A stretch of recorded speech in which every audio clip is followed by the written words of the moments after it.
నమస్కారం. వెల్లనెస్కి స్వాగతం. ముందుగా ముఖ్యాంశాలు. శనీశ్వర ఆలయంలో ప్రత్యేక పూజల్లో పాల్గొన్న ఎమ్మెల్యే జీవీ ఆంజనేయులు. ఘనంగా గుర్రం జాషువా జయంతి.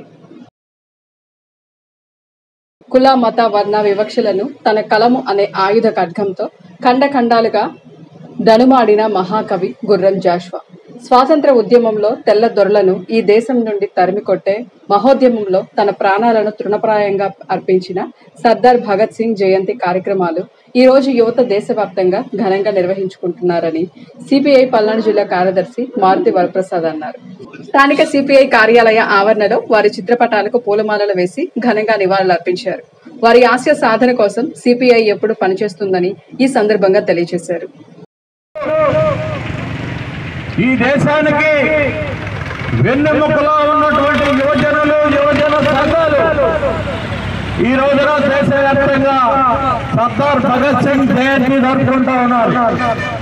అలాగే వినుకొండకే గర్వకారణమైనటువంటి వినుకొండ ప్రాంతంలో పుట్టి ప్రపంచ ప్రఖ్యాతిగాంచినటువంటి కవి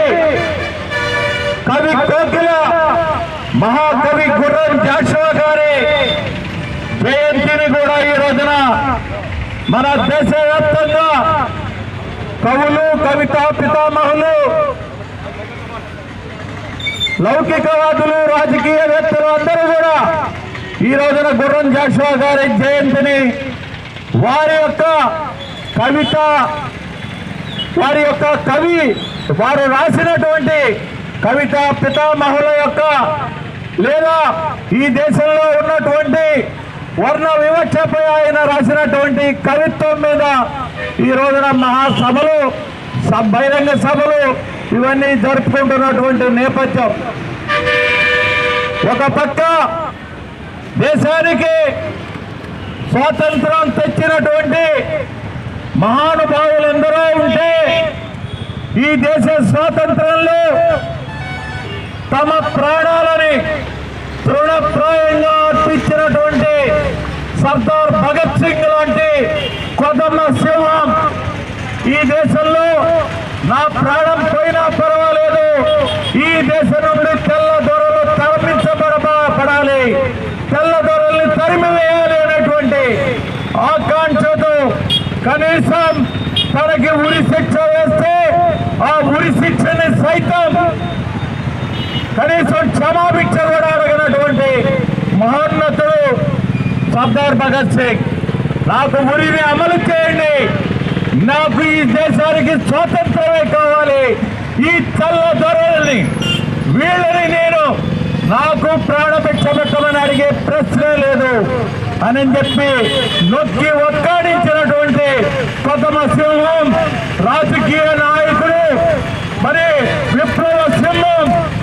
రాష్ట్రంలో గత వైసీపీ ప్రభుత్వం వలన రాష్ట్రం అన్ని రంగాల్లో దెబ్బతిందని, రాష్ట్రం అభివృద్ధి కావాలని దేవాలయాల్లో ప్రత్యేక పూజ కార్యక్రమాలు చేయడం జరిగిందని వినుకొండ నియోజకవర్గ శాసనసభ్యులు జీవీ ఆంజనేయులు తెలియజేశారు.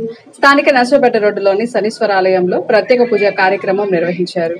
కార్యక్రమానికి వినుకొండ నియోజకవర్గ శాసనసభ్యులు జీవీ ఆంజనేయులు దంపతులు, మాజీ ఎమ్మెల్యే మక్కిన మల్లికార్జునరావు, జనసేన నాయకులు నిశంకర్రావు, శ్రీనివాసరావులు ముఖ్య అతిథులుగా విచ్చేసి ప్రత్యేక పూజ కార్యక్రమాలు నిర్వహించారు. గతంలో చేసిన పాపాల వలన మలినాలు తొలగిపోయాయని ఉద్దేశంతో ఈ ప్రత్యేక పూజలు, హోమాలు చేయడం జరిగిందన్నారు. వినుకొండలో విశేషంగా నిర్మించినటువంటి శనీశ్వర ఆలయానికి రావడం జరిగింది. ఈ రోజు మన దక్షిణ భారతదేశంలో ఉన్నటువంటి శనీశ్వర ఆలయంలో మరి ఇక్కడ విశిష్టంగా ఇక్కడ నిర్మించడం, ఇక్కడ ప్రత్యేక పూజలు రెగ్యులర్ గా జరగటం చాలా విశేషం. ఈ శనీశ్వర ఆలయంలో విశేషమైనటువంటి పూజలు, హోమాలు చేయడం జరిగింది. ఈ రోజు ఈ కార్యక్రమంలో పాల్గొన్నటువంటి ఎన్డీఏ నాయకులందరికీ పేరు పేరున నేను హృదయపూర్వక అభినందనలు తెలియజేస్తున్నా. ప్రత్యేకించి రాష్ట్రంలో పట్టినటువంటి శని వదిలిచ్చారు. జగన్మోహన్ రెడ్డిని ఆయన దుర్మార్గ ప్రభుత్వాన్ని చిత్తుగా ఓడించారు. అయితే 5 సంవత్సరాలు వాళ్ళు చేసినటువంటి పాలనలో దుర్మార్గాలు, గతంలో చేసినటువంటి పాపాల వలన ఇంకా మలినాలు మిగిలిపోయినాయి. ఆ మలినాలు కూడా తొలగిపోవాలని గత ప్రభుత్వం చేసినటువంటి దుర్మార్గపు పనులు, వ్యవస్థలను సర్వనాశనం చేశారు. మళ్ళీ ఆ వ్యవస్థ సర్వనాశనం, జగన్ ప్రభుత్వంలో సర్వనాశనం అయినటువంటి వ్యవస్థల్ని, సంస్థల్ని అన్ని కూడా పునర్నిర్మించి ఈరోజు చంద్రబాబు గారు రాష్ట్రాన్ని దేశంలోనే నెంబర్ 1 రాష్ట్రంగా అభివృద్ధిలో, అన్ని రంగాల్లో అభివృద్ధిలో, సంక్షేమంలో ఆదర్శాల్లో అన్నిట్లో ఆర్థిక ప్రగతులు అన్నింటిలో దేశంలో నంబర్ 1 గా రాష్ట్రాన్ని ముందుకు తీసుకెళ్లాలని ఈరోజు శనీశ్వరాలయంలో ప్రార్థించడం జరిగింది. అలాగే ఈ శనీశ్వరాలయంలో ఇంకా ఏదైనా శని మిగిలుంటే, జగన్ అనేటువంటి శని ఇంకా ఏదన్నా మిగిలుంటే, దుష్ట ప్రభావాలు ఉంటే అది కూడా తొలగిపోవాలని ఈరోజు శనీశ్వరాలయంలో విశేష పూజలు నిర్వహించడం, అలాగే హోమాలు నిర్వహించడం జరిగింది. చేసిన తప్పుకి క్షమాపణ చెప్పాల్సినటువంటి జగన్మోహన్ రెడ్డి క్షమాపణ చెప్పకుండా పూజలని, దేవాలయాలని, పాదయాత్రలని చెప్పేసి మతాల మధ్య చిచ్చు పెడుతూ రెచ్చగొడుతూ మళ్ళీ పాపాలు చేస్తా ఉన్నాడు. జన్మంతా మెట్లు గడిగిన, జన్మంతా జగన్మోహన్ రెడ్డి జన్మంతా ఆలయాల దగ్గర ఉన్న, వైఎస్ఆర్ పార్టీ నాయకులందరూ ఆలయాల దగ్గర ఉన్న సేవ చేసిన పాపం పోదు. ముందు మీరు ప్రజలకు క్షమాపణ చెప్పండి. చేసిన పాపాలకి లడ్డు కలుషితం చేయటమే కాకుండా ఈరోజు తిరుమలను కూడా ఈరోజు రాజకీయంగా వాడుకోవాలని కుట్ర చేస్తా ఉన్నాడు జగన్మోహన్ రెడ్డి. ఇది ఎంతవరకు న్యాయం? జగన్మోహన్ రెడ్డి, మీరు రాజకీయాలు ఆపండి, మీ దుర్మార్గాలు ఆపండి. ఏంటి మీరే తిరుపతి వెళ్తానన్నారు, మళ్ళీ జగన్మోహన్ రెడ్డి తిరుపతి వెళ్ళనన్నాడు. ఏంటి నాటకాలు? తిరుపతి వెళ్ళి వెంకటేశ్వర స్వామి ముందు నిలబడే ధైర్యం నీకుందా? ఆ ధైర్యం లేకనే జగన్మోహన్ రెడ్డి తప్పు చేశాడు కాబట్టి తిరుమల తిరుపతి వెంకటేశ్వర స్వామి ముందు ముఖం చూపించలేకనే, ఆ ధైర్యం లేకనే ఈరోజు వెనక్కి తగ్గాడు. డిక్లరేషన్ అనాదిగా వస్తున్నటువంటి ఆచారం. ప్రధానమంత్రి వచ్చిన అన్ని మతస్థులు వస్తే డిక్లరేషన్ ఇచ్చి లోపలికి రావాలా. అక్కడ ఉన్నటువంటి సాంప్రదాయాలు ఎవరైనా గౌరవించాల్సిందే. నేను చర్చికి వెళ్తే, మేమందరం తెలుగుదేశం నాయకులు, మీ చంద్రబాబు గారు చర్చికి వెళ్తే అక్కడ ఉన్నటువంటి విషయాల్ని, సాంప్రదాయాల్ని గౌరవిస్తాం, పాటిస్తాం. మసీదుకి వెళ్తే మేము అక్కడ ఉన్నటువంటి సాంప్రదాయాల్ని, గౌరవాల్ని మేము పాటిస్తాం. ఇది మా ఎన్డీఏ అలాగే తెలుగుదేశం పార్టీ యొక్క పద్ధతులు. నీ పద్ధతి ఏందని అడుగుతున్నా జగన్మోహన్ రెడ్డిని. నువ్వెందుకు డిక్లరేషన్ ఇవ్వలేదు అంటే సనాతన సాంప్రదాయాల్ని గౌరవించే సంస్కృతి నీకు లేదా? అలాగే కేవలం వెంకటేశ్వర స్వామి ముందు వెళ్ళి ఆయన చేసిన పాపాలు, ఘోరాలు, నేరాలు ఇన్ని చేశాడు కాబట్టి వెంకటేశ్వర స్వామి దగ్గరికి వెళ్లే ధైర్యం లేకనే ఈ రోజు వెనకడుగేశాడు జగన్మోహన్ రెడ్డి. ఎవరొద్దన్నారా తిరుమల దేవుడిని దర్శనం చేసుకోవద్దని? నీకు ధైర్యం ఉంటే డిక్లరేషన్ ఇచ్చి వెళ్ళి చేసుకోవచ్చు కదా. జగన్మోహన్ రెడ్డి నాస్తికుడు కావటమే ఈ రోజు ఈ రాష్ట్ర సర్వనాశనానికి కారణం. జగన్మోహన్ రెడ్డి నాస్తికుడు కాబట్టే లక్షలాది మంది ఫాస్టర్స్ కి ఈ రాష్ట్రంలో పెన్షన్ ఇస్తానని మాయ మాటలు చెప్పి మోసం చేశాడు. రాష్ట్రంలో ఏ మూలకి వెళ్దాం రా, ఫాస్టర్స్ కి నువ్వు ఎందుకు మోసం చేశావు? ఫాస్టర్స్ కి నువ్వు జీతాలు ఇస్తానని ఎందుకు ఇవ్వలేదు? జగన్మోహన్ రెడ్డి సమాధానం చెప్పాలా. ఇదేళ్ళ నీ పాలనలో ఫాస్టర్స్ కి నువ్వు ఎందుకు జీతాలు ఇవ్వలేదు? ఈరోజు ఫాస్టర్స్ కి సమాధానం చెప్పు. చంద్రబాబు నాయుడు గారి పాలనలో అనేక చర్చిలకు డబ్బులు ఇచ్చారు, కొత్త చర్చిలు కట్టుకోవడానికి, నిర్మాణానికి. చంద్రబాబు గారు మా వినుకొండ ప్రాంతానికి, పల్నాడు జిల్లాకు కూడా మేము తీసుకొచ్చాం అన్నాడు చంద్రబాబు గారి పాలనలో. నీ పరిపాలనలో జగన్మోహన్ రెడ్డి నువ్వు ఎక్కడైనా ఒక చర్చికి డబ్బులు ఇచ్చావా? చూపించు. చంద్రబాబు గారి పాలనలో చర్చిలకు డబ్బులు ఇస్తే నువ్వు ఎందుకు ఇవ్వలేదు? అలాగే ఈరోజు చంద్రబాబు గారి పాలనలో ఎస్సీ ఎస్టీలకు, దళితులకి కొండంత అండగా ఉన్నారు. నువ్వు ఎస్సీ ఎస్టీలకి అన్యాయం చేసి వాళ్ళని దోచుకొని వాళ్ళ నిధులు పక్కదారి పట్టించి వాళ్ళని మోసం చేశావు. ఎస్సీ ఎస్టీలు కిరాతకంగా చంపించావు. ఎస్సీ ఎస్టీలు కూడా అతి దారుణంగా దళితులను కూడా చూడకుండా నువ్వు జైల్లో పెట్టించావు, చంపించావు. ఇదే నీ చేసిన పాపాలు కాదా? దళితుల గురించి మాట్లాడే నైతిక హక్కు నీకు లేదు. క్రిస్టియన్ మతం గురించి మాట్లాడే నైతిక హక్కు నీకు లేదు. నువ్వు నిజమైన ట్రూ క్రిస్టియన్ అయితే నువ్వు అవినీతి చేసేవాడివి కాదు, వ్యభిచారం చేసేవాడివి కాదు. నువ్వు ట్రూ క్రిస్టియన్ అయితే నువ్వు డిక్లరేషన్ ఇచ్చి వెళ్ళేవాడివి. నువ్వు ట్రూ క్రిస్టియన్ అయితే మోసం చేసేవాడివి కాదు. కాబట్టి జగన్మోహన్ రెడ్డి ఒక నాస్తికుడు అనేది ఈ రోజు రాష్ట్ర ప్రజలే కాదు, దేశ ప్రజలందరూ తెలుసుకున్నారు. మానవ సేవా సమితి స్వచ్ఛంద సంస్థ కార్యనిర్వాహక అధ్యక్షుడు, మాజీ మున్సిపల్ కౌన్సిలర్, సమాజ సేవకుడు, best social active worker award గ్రహీత, అందరికీ ఆప్తుడైన పివి సురేష్ బాబుకు ప్రతిష్టాత్మకమైన డాక్టరేట్ అవార్డు అందించారు. World human rights protection commission వారి ఆధ్వర్యంలో ఢిల్లీలో అశోక్ హోటల్లో మాజీ కేంద్ర మంత్రి షహనాజ్ హుస్సేన్ చేతుల మీదుగా అవార్డు తీసుకోవడం జరిగిందని పివి సురేష్ బాబు ఒక ప్రకటనలో తెలిపారు. విద్యార్థి దశ నుంచి 30 సంవత్సరాలుగా సేవనందిస్తూ ఎంతో మందికి ప్రత్యక్షంగా, పరోక్షంగా అత్యవసర సమయాల్లో రక్తం అందించి ప్రాణాలు కాపాడినందుకు, సోషల్ వర్కర్ గా మానవ హక్కుల పరిరక్షణ పాటుపడినందుకు వరల్డ్ హ్యూమన్ రైట్స్ ఆర్గనైజేషన్ గుర్తించి డాక్టరేట్ అందించి సత్కరించినందుకు చాలా సంతోషంగా, సంతృప్తిగా ఉందన్నారు. స్థానిక లయోలా హైస్కూల్ నందు 68వ రాష్ట్ర స్థాయి స్కూల్ గేమ్స్ అండర్-17 బాలబాలికలకు ఫుట్బాల్ టోర్నమెంట్ ప్రారంభించారు. క్రీడా పోటీలను వెనుకొండ నియోజకవర్గ శాసనసభ్యులు జీవి ఆంజనేయులు ముఖ్య అతిథులుగా విచ్చేసి క్రీడలను ప్రారంభించారు.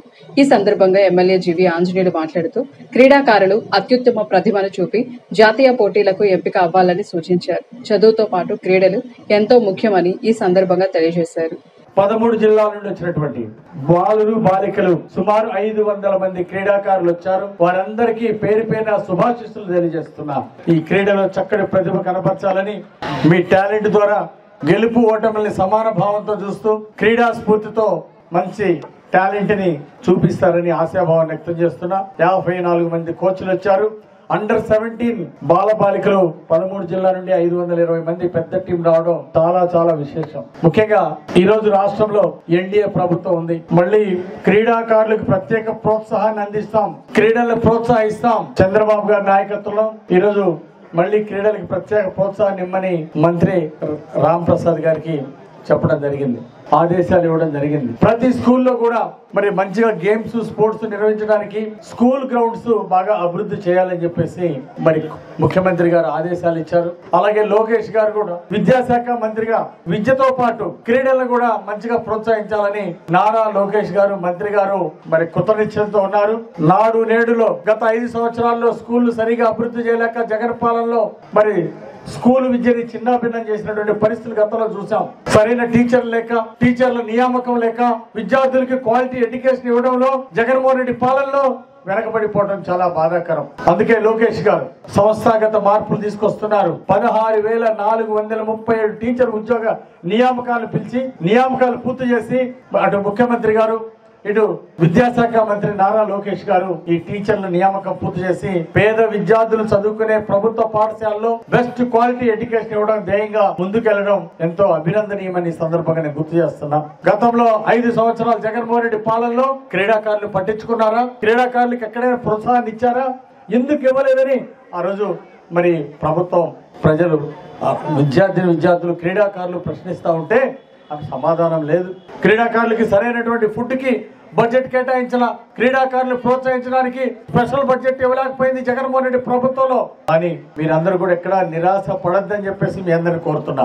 ఒలింపిక్స్ లో నిజంగా భారతదేశం కొంచెం వెనుకొండటం బాధాకరమే. కానీ నరేంద్ర మోడీ గారి సారథ్యంలో ఒక్కొక్క అడుగు ముందుకెళ్తున్నాం. రానున్న కాలంలో మరి ప్రపంచంలోనే ఆ గేమ్స్ లో తప్పనిసరిగా ఒలింపిక్స్ గేమ్స్ లో మన భారతదేశం నుండి ముందుంటారనే ఆశాభావాన్ని వ్యక్తం చేస్తూ ఖచ్చితంగా చంద్రబాబు గారి నాయకత్వంలో, పవన్ కళ్యాణ్ గారి నాయకత్వంలో మన ఆంధ్రప్రదేశ్ లో క్రీడా స్ఫూర్తితో క్రీడల్ని ముందుకు తీసుకెళ్ళడం జరుగుతుంది.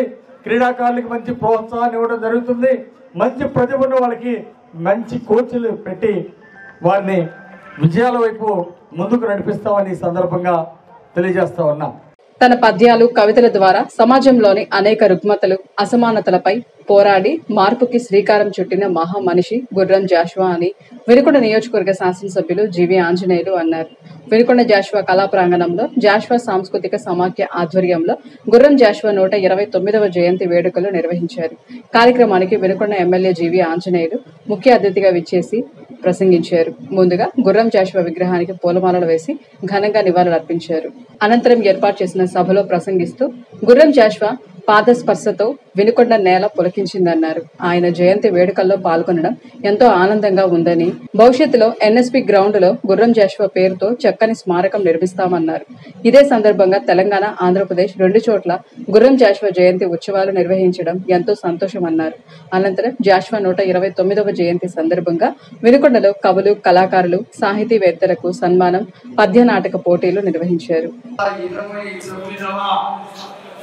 జయంతి కార్యక్రమాన్ని అనేక చోట్ల 2 రాష్ట్రాల్లో కూడా, తెలంగాణ, ఆంధ్రప్రదేశ్ లో అనేక చోట్ల ఈరోజు గుర్రం జాషువా గారి జయంతి ఉత్సవాలు ఎంతో ఘనంగా నిర్వహించడం మనందరికీ చాలా సంతోషం.